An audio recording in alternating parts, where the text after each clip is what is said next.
제가 판결문을 꼼꼼하게 읽고 대체 그날 무슨 일이 있었는지를 요약 정리해서 말씀을 드리겠습니다. 자, 화면 보실까요?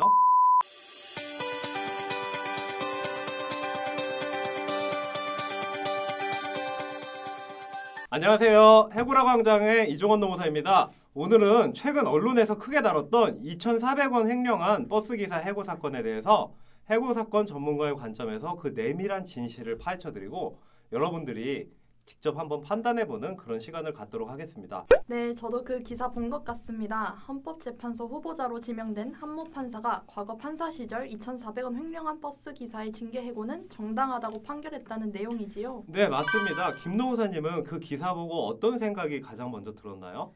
아니, 보통 횡령 사건은 억소리가 나는 것이 기본인데 2,400원으로 해고한 것은 너무 심한 것 아닌가 하는 생각이 들었습니다.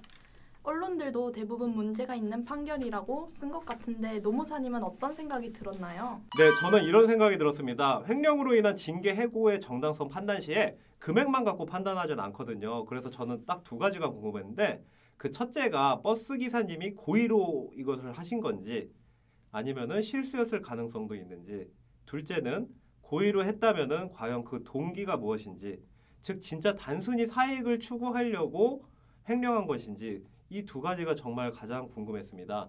그리고 이 두 가지 고의성과 동기에 대해서 회사가 증명해냈는지도 궁금했고요. 징계해고의 입증 책임은 온전히 회사 측에 있거든요.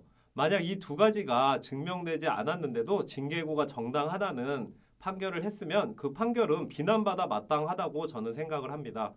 그러나 이 두 가지가 증명이 되었다면 얘기는 달라지는 것입니다.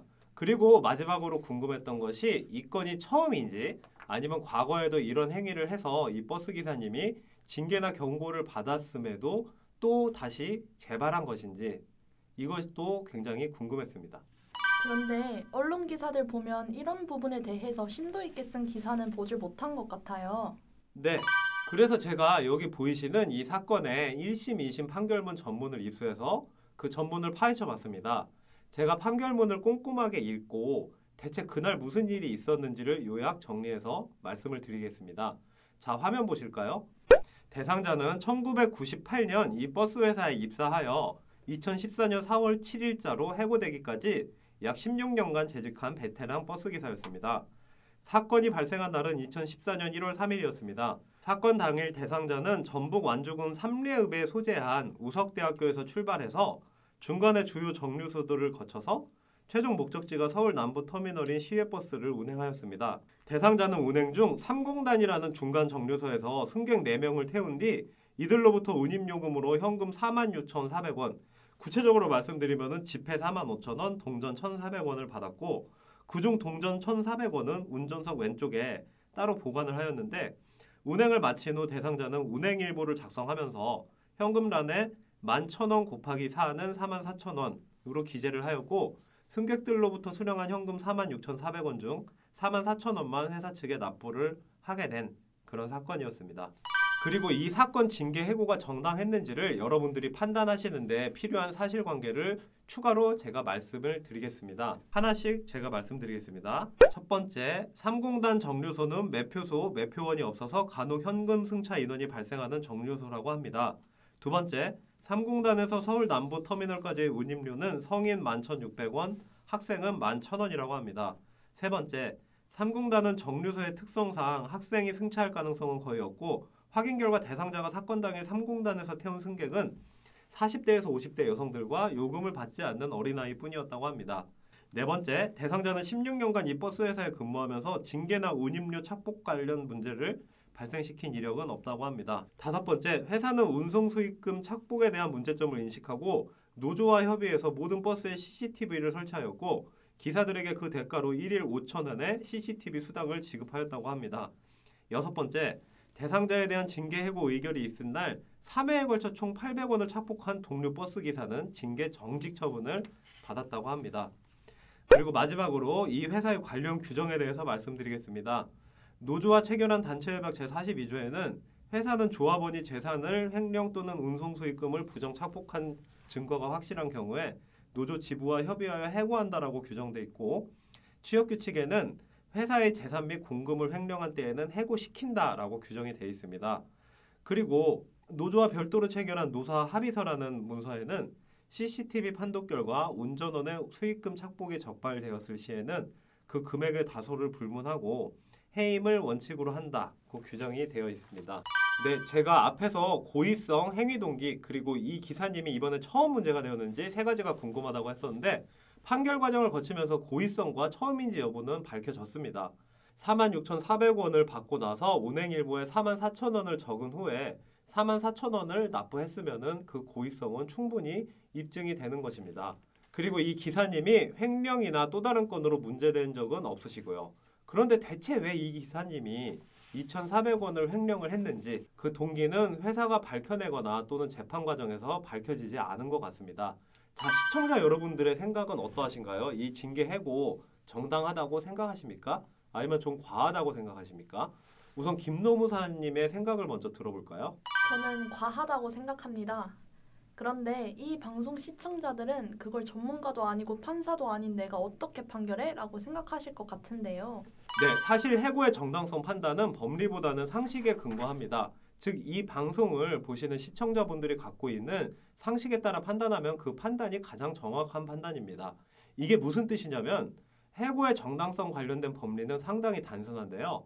근로기준법 제23조에서 사용자는 근로자에게 정당한 이유 없이 해고 등을 하지 못한다 라고만 규정이 돼 있고, 여기서 말하는 정당한 이유란 무엇인가에 관해서 대법원은 사회통념상 근로관계를 계속할 수 없을 정도로 근로자에게 책임 있는 사유가 있는 경우라고 합니다.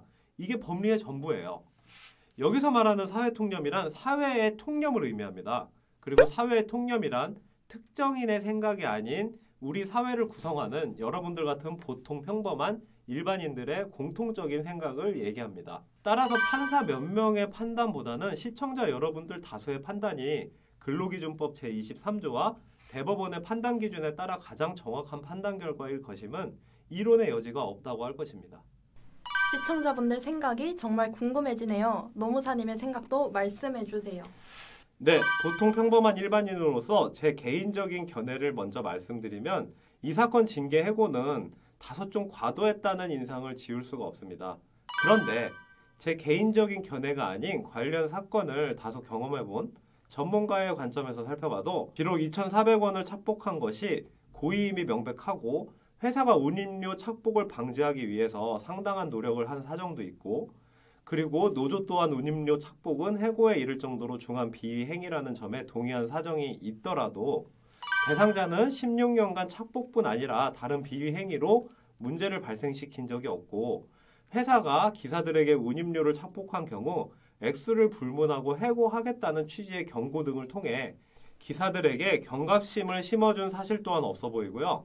2,400원을 착복한 후 이를 개인적인 용도로 사용, 즉 사적 이익을 추구했다는 사실 또한 분명하지가 않고 회사가 이를 증명하지도 못했고, 운임료를 착복한 경우 해고한다는 점에 노조가 동의했더라도 근로기준법에서 정한 해고의 기준은 사회통념상 근로관계를 계속할 수 없을 정도로 근로자에게 책임 있는 사유에 해당이 되는데, 이에 미치지 못한, 즉 근로기준법에서 정한 기준에 미치지 못한 부분은 노사 간 아무리 합의를 했더라도 그 합의는 무효라는 그런 법리 등을 종합적으로 고려하면은 이 사건 해고 처분은 대상자의 행위에 상당하는 처분으로 보기에는 무리가 있어 보이는 것이 사실입니다.